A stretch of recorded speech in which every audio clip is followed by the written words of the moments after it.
Even though my channel is all about losing weight naturally with a high protein diet and strength training, I recently took drastic measures to get rid of this jerk right here. Because despite putting in all the work to hit my goal weight, I found out the hard way that this wasn't going anywhere unless I made the terrifying decision to go under the knife. So if you're considering a tummy tuck with Lipo 360, I'm breaking down everything I wish I knew before surgery, including how I decided on surgery after losing 100 pounds, why I chose a max tuck over a traditional tummy tuck, and what happened during the surgery and 6-week recovery process. A lot of people think opting for surgery is the easy way out. But trust me when I tell you there is nothing easy about having a major surgery. I mean, unless you find the right doctor. Because then you can skip all of that drama, since putting in the proper research can help you get the best results with the least amount of pain. That being said, this is still a major surgery with a long recovery, so this isn't a decision that should be taken lightly. Before we get into all of the surgery details, you have to understand that a tummy tuck isn't a weight loss surgery. If you're still working towards your goal weight, this isn't some magic procedure where a surgeon sucks out all of your unwanted fat and poof, you wake up with a snatched waistline forever. And while every surgeon has different recommendations, the one I chose requires patients to be at their goal weight before surgery. He also advises not fluctuating more than 5 pounds up or 10 pounds down post-op to maintain results. Obviously, I'm not a doctor, so please take everything I say as personal experience and not medical advice. Your surgeon will have different protocols and their advice always wins. So no matter what I share, always listen to your doctor. Something else that's worth mentioning is I didn't get a traditional tummy tuck. I had a procedure that's called a max tuck, which includes excess skin removal, Lipo 360 to contour my waist, muscle repair to fix the ab separation that can occur after C-sections or weight loss, and an umbilical hernia repair, which going into the surgery, I didn't even know I had. But before we get into what happened during surgery, let's talk about why I made this decision and how years of weight loss struggles led me here. If you're considering a tummy tuck, you could be wondering, is it worth it? Will I regret it? Am I too old for this? And I had all of these same questions. Like many other women in their mid-40s, I spent 30 plus years losing and regaining the same chunk of weight. At my highest, I weighed 245 pounds, which was right after my first pregnancy. I lost 90 pounds on keto, thinking I'd found my forever solution, but 2 years later, I regained 50 pounds thanks to baby number 2. So I took off another 65 pounds with an even stricter combo of keto and intermittent fasting. But a few years into my forever diet, my body had other plans, resulting in hormonal issues, including chronic fatigue, almost daily migraines,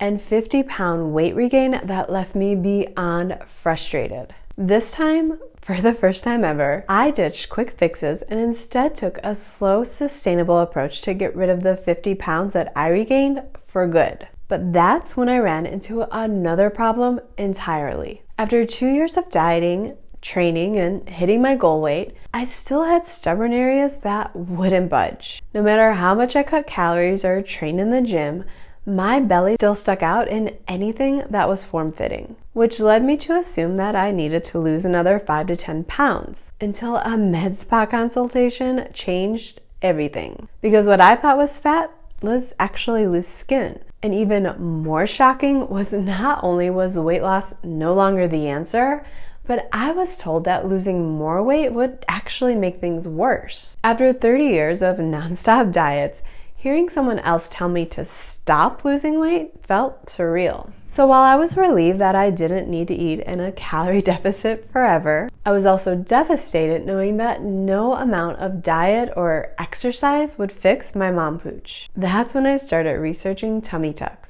At first, I thought I found the perfect solution. The initial med spa I consulted with offered a cheaper tummy tuck alternative with less downtime, with only 2 weeks of recovery instead of the 6 to 8 weeks required for a traditional tummy tuck. But before committing, I did my own research, And I am so glad that I did, since this only had 1.64 star rating on the Better Business Bureau, plus several horror stories delivered by teary-eyed women on YouTube. I also wouldn't have had the opportunity to choose my surgeon or even meet with him before surgery. And there was no way I was going under the knife with a surgeon I couldn't personally choose or even meet first. So I was back to the drawing board. But even as I continued researching, doubts still crept into my mind, like, was I being vain? Am I too old for this? Was I selfish for taking 2 months to recover while raising kids? And what if I didn't wake up from surgery? Because yes, that is a very real fear. And then one random day while scrolling Instagram, I came across an ad. In the ad, the surgeon claimed that he had a better tummy tuck alternative that didn't require general anesthesia. Plus, it came with an easier recovery and less pain. Excuse me, sir, but what? Because there was no way this nervous wreck of a patient was going through all of that while being wide awake. But the before and after videos on his Instagram page were amazing. And even though he has testimonials from women saying that they felt no pain at all, How are you? Okay. You having any pain? which was hard to believe considering the tummy tuck horror stories that I'd already heard. So even though I was filled with reluctance and disbelief, I messaged the office to get a quote. The pricing was surprising in a good way, since it was similar to the med spa quote, but still $10,000 to $20,000 less than I was quoted for a similar procedure in Arizona. The quote I received included excess skin removal, lipo 360 to contour, muscle repair, plus 4 days of assistance after surgery. I would definitely need the assistance since this surgeon only practices out of Florida and I lived in Arizona. The office let me know since many of their patients travel for surgery, they offer extra recovery care, which includes a nurse to help out for the first 4 days, plus lymphatic masseuse to help reduce swelling and to help with recovery. And all of this was already included in the price. Even with travel costs, I was still paying less than a traditional tummy tuck that didn't even include these perks. So despite my fear of being awake during surgery, I had a virtual consultation with the doctor and signed on the dotted line. My initial consultation was in July of 2024. The earliest available surgery date was in late October or early November, but since I wanted to avoid all possible election chaos, I chose a mid-December surgery date. Looking back, it probably wasn't the best choice to schedule so close to Christmas, but thankfully I had a supportive husband and mom who helped make it work. Speaking of which, if you're traveling for surgery, bringing a recovery companion is a really good idea, because you'll need someone to help you get food, medications, and also out of bed when your nurse isn't around. Plus, it's helpful to have someone else help you with luggage since you don't want to risk your recovery by lifting anything heavy. And with that, I was officially on my way to getting rid of all of this excess skin for good. Now, let's get to the good stuff, the actual surgery. Since I had a surgery out of state, I had to fly in early for my first in-person consultation the day before, which made Tuesday a full travel day, while Wednesday I spent nervously awaiting my consultation, keeping myself busy so I didn't change my mind. As someone who's terrified of surgery, thanks to a few traumatic dental procedures, I was a huge ball of nerves. The only way I kept myself from backing out was continually reminding myself that one day I would be fully recovered and happy with my decision. Definitely not today, but one day. At the consultation, I met my surgeon, got my markings and before photos, and went over all of the procedure details. On the day of surgery, I had to be up by 5 a.m. in order to get to the office by 6. 5 a.m. morning of surgery. Face of a terrified woman.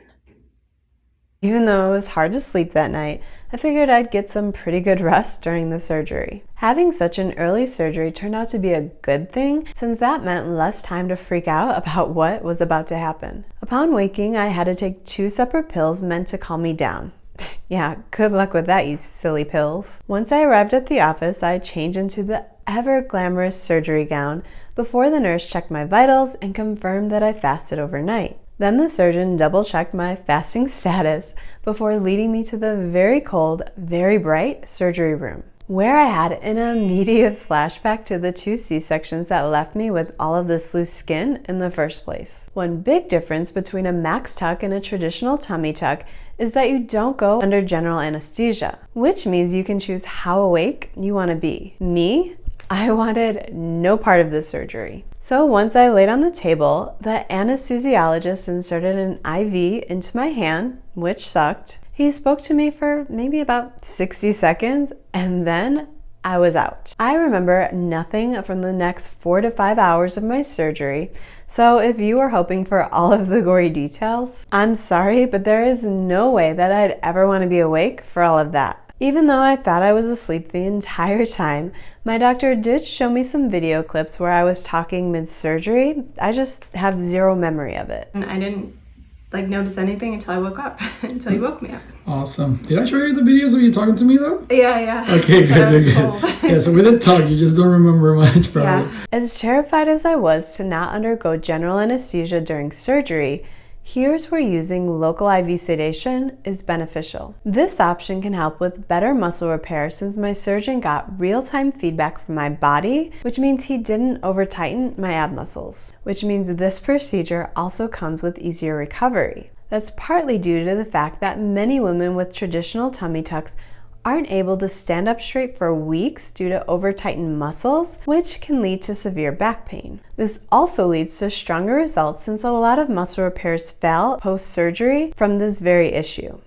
My surgeon's method reduced that risk. But even though I could stand straight after surgery, I actually wasn't allowed to since I had to follow a 5-day process to slowly straighten up to ensure proper healing. The surgery team woke me up with about 20 minutes left in surgery. While my memory was foggy, here's what I do remember. The worst part about surgery was once I woke up, I really had to pee. And no, going in a sterile setup with a room full of strangers was definitely not happening. I also remember asking the anesthesiologist to remove my IV because it hurt. Clearly, the drugged up version of me thought I knew what was best. And then somehow they got me into my post-op faja and into a wheelchair, but I really don't remember how any of that happened. And that's it. My surgery was done. Once I woke up from surgery, my nurse took me back to the hotel. She was amazing right from the start, even offering to stop for food on my way back. But in all honesty, I wasn't thinking about eating because I just wanted to sleep.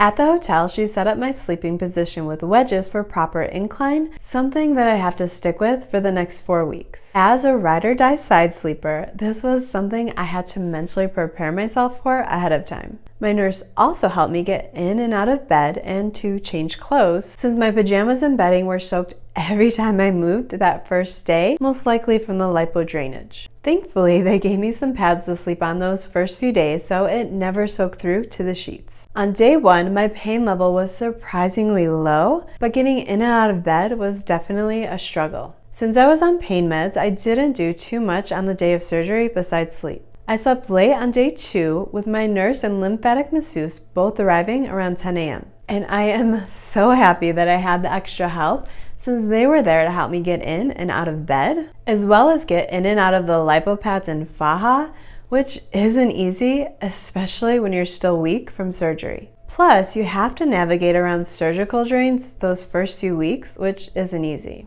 While my first lymphatic massage itself wasn't painful, I did experience some pretty awful trapped gas, which, based on my C-section experience, I thought might happen, so I became prepared with Gas X. That first massage did its thing, since after that, I stopped leaking through my clothes. While every doctor has different advice about lymphatic massages after surgery, I'm happy mine were included since it seemed to help get that extra fluid buildup out. After the masseuse left, the nurse stuck around for a few hours to help me get in and out of bed and to use the bathroom. She also helped me change clothes and even offered to do my laundry at the hotel. The nurse was also helpful with letting me know when to take my medications, and she helped me log them since the doctor wanted all of that information. The nurse also helped me milk the drains, which has to be done a few times each day so they function properly. On day 2, my pain level was still very manageable. This is when I began alternating between prescription pain meds and Tylenol,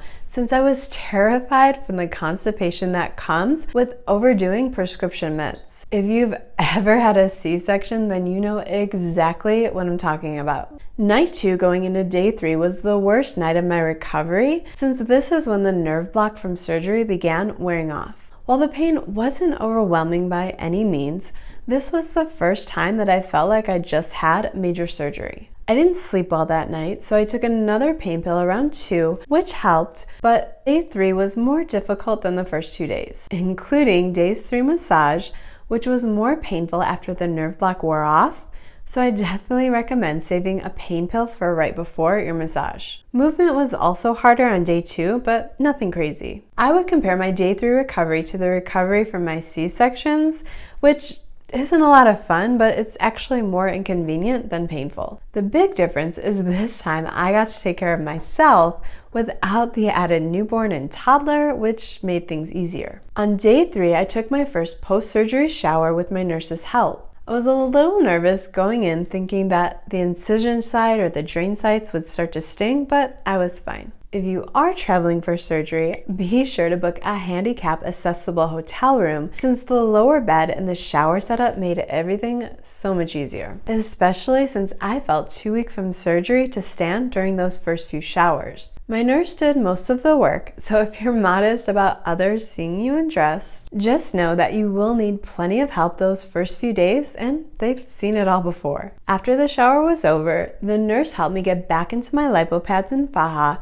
but only after she showed me how to blow dry the incision site and properly cover my belly button. Even though most of my doctor's patients are up and walking the hotel hallway by day 2, my recovery went a little bit slower, so he wanted me on more bed rest than normal. But by day 4, I was finally given the okay to walk up and down the hallway a few times, even though I was still walking hunched over by this point. Sadly, day 4 was my nurse's last day, but my mom came with to Florida for the week, so at least I still had help. By day 5, I was standing nearly straight and sleeping less, since it was my last day taking prescription pain meds. And I actually only took a pain pill that day in order to prepare for my last lymphatic massage, which was actually less painful by then. Other than that, I didn't really even need Tylenol, since I was really only dealing with some stiffness, and it was still a task to get in and out of bed. Even though I've heard horror stories of some doctors disappearing post-surgery, my surgeon has been very hands-on, even now that I'm 10 weeks post-surgery. While I was in Florida, I had follow-ups almost every other day to make sure that everything was healing properly. And I've had several virtual follow-up calls to make sure my healing stays on track. Days 6 to 8 were pretty similar to day 5, with basically no pain, just a little bit of stiffness and a little extra work to get out of bed. I was walking more frequently by this point and was able to shower on my own. Since I was required to stay in Florida for 7 to 10 days post-op, I didn't fly home until day 8. The only problem with flying home on day 8 is my drains weren't ready to come out. My doctor said they needed to be draining less than 20 milliliters per day for at least a day prior to removal, and mine were still around 25 to 30 milliliters per day at this point. But he let me know it wasn't a big deal to find someone close to home to remove the drains once they were ready. On day 8, we had a flight to catch. So even though I was still moving very slowly, we packed up and headed back to Arizona. My trip home turned into an unexpected 17-hour day, which included both a planned layover and an unplanned 3-hour delay, which after spending the previous 8 days mostly in bed, I was definitely ready to be back home and in my own bed. I did call the airline ahead of time to request wheelchair escort just in case, which I ended up not needing. But since I made that request, Southwest put me on the priority boarding list, which I recommend. Mostly because getting an aisle seat is key to an easier flight home, since it gives you a little bit of extra legroom to spread out. Plus, you're supposed to get up and walk about once an hour on the plane in order to avoid blood clots after surgery. Once I made it home, I was still pretty tired and slept a lot that first week back. I wouldn't recommend scheduling yourself to go back to work right away if you have the option, or have too many Christmas errands left to run, which I probably shouldn't have done so much of while recovering. But I'm a mom and I got back from surgery 4 days before Christmas, so I didn't really have much of a choice. On Christmas Eve, I received an early Christmas present from my doctor, getting the okay to remove one of my drains. But once I visited my Arizona doctor, she wanted to send me to a radiologist and a specialist to get the drains removed. Since my surgeon thought that was overdoing it, he instead walked my husband through the removal process over FaceTime on Christmas Eve. As terrifying as it sounds, it was actually pretty easy. Even though I was nervous, the entire process took less than a minute and there was zero pain. A few days later, my second drain was ready to come out. This time, there was some slight stinging during removal, but it still took less than a minute and it was completely worth it to be drain-free. But remember, I was following the advice of my doctor for my situation, and you definitely need to follow the advice of your doctor when it comes to your drain removal. So don't do this on your own if your doctor didn't tell you to do so. By week 3, I felt way better than I expected. I was already back to walking, cooking, and most household chores, and I no longer required a daily nap. But just because I had more energy, that didn't mean I could completely get back to my old routine. Still had to take it easy and make sure not to overdo it, and I couldn't participate in any intense activity for at least 6 weeks. About 2 weeks post-surgery, I discovered a small discoloration near my belly button. While this worried me at first, all it took was a little bit of topical cream to clear it up quickly. If you are traveling for surgery, just know that if anything does happen post-op, your doctor isn't local, which makes things a little more nerve-wracking. Thankfully, my surgeon was very responsive and I haven't run into any major issues. Leading up to the surgery, I was filled with both nerves and excitement. Once the surgery was over, it felt like I was just always impatiently waiting around for the next milestone. At first, I was excited for the little things like getting out of bed on my own and being able to stand up straight, which happened around day 5. Then I couldn't wait to get my drains out, which both came out around 2 weeks post-op. By week 4, I was finally able to get out of the lipo pads and I no longer had to sleep on my back on the wedges. Although I did end up keeping my knee wedge in place for an extra week. By this point, I still had to wear my faja for 24 hours a day until I hit the 6-week mark. Once I got there, I could take it off while I was less active or sleeping. And the best part, I was finally able to get back into the gym. Although since I am a slow healer, it will be some time before I can get back to lifting as heavy as I was. While my main goal was to get rid of this excess skin that wasn't going anywhere any other way, I did have some other benefits that came out of surgery. A big reason I decided on surgery was for the muscle repair. I've had some upper back pain that stretching and strengthening hasn't gotten rid of, so I'm hoping having a tightened core will help. Since a large muscle gap was found in my upper abdomen, the repair also helped flatten this area right here that always stuck out no matter how lean I got. The surgery also had an impact on my mental health since I was pretty insecure about the fat around my middle that I couldn't get rid of, which, as we already learned, actually wasn't fat. It was just a lot of excess skin. Now that I had the surgery, it's much easier to get dressed since I don't have to go through everything in my closet trying to find something that hides my belly. And I no longer feel like I always need to be on a diet trying to get rid of those last 5 or 10 pounds, which is a huge mental relief. One surprising benefit is the constipation issues that I suffered with for more than a decade finally seem to be clearing up. After the surprise umbilical hernia repair, my digestive system works way better than before surgery. I first noticed this when, even after taking the pain meds, I didn't experience the horrors of post-op constipation like I did after my C-sections. And it has continued to improve ever since. If you're considering a similar surgery, here's what I recommend taking with you, especially if you're traveling. First, my biggest MVP for surgery was an airplane pillow. Even though these are great for the flight, it also came in handy for extra neck support while sleeping on a wedge. I used it backwards since sleeping with it forward made my neck pain worse. Of course, don't forget to bring your doctor-prescribed medications, but also consider over-the-counter medicines like Tylenol and Gas-X. You also need plenty of hydration drinks for both before and after surgery. Come prepared with at least 4 sets of button-up pajamas since you'll probably go through them quickly those first few days. I got mine at a Black Friday sale and thankfully none of them had permanent staining. Be sure to bring a mix of pants and shorts since you don't know how you'll feel after surgery. I was always cold during the day, but hot at night in the faja and lipo pads. While a wedge system is hard to travel with, I used mine a lot. You can just prop up pillows, but I really enjoyed the convenience of all my wedges. And a raised toilet seat was very helpful for weeks 1 through 3, since you can't really use your core muscles to get up, and who wants to risk getting stuck on a low toilet seat? Pretty much everyone I've come across in the tummy tuck support groups said they would absolutely do it again, even after some of the women experienced a hard recovery and complications. Thankfully, my recovery was relatively easy and my complications were minimal, so yes, I would 100% do it again. Having this surgery boosted my confidence, improved my mental health, and gave me back my waistline, which is something that I spent years trying to diet away with 0 success. But as I already mentioned, this isn't a weight loss surgery. So if you're considering a tummy tuck, make sure you've already built a healthy lifestyle because surgery won't stop you from gaining back the weight